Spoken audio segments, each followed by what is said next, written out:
রব্বুল আলামিন, পৃথিবীর কোনো মানুষ আমার গুনাহ সম্পর্কে জানে না, তুমি আমার গুনাহ সম্পর্কে জানো।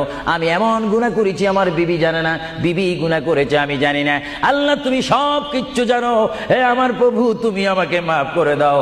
আমার আল্লাহ বলে, তারপরও যদি তোমাদেরকে আমি মাফ না করি, তারপরও বান্দা তোমরা আমার রহমতের দরজা থেকে ফিরে যাইও না। আমি তোমাদেরকে হুকুম দিচ্ছি, ওয়ালাউ আন্নাহুম ইয যালামু আনফুসাহুম জাউকা, বান্দারে যদি গুনাহ করে ফেলো আমার রহমত থেকে মুখ ফিরে তুমি চলে যাইও না।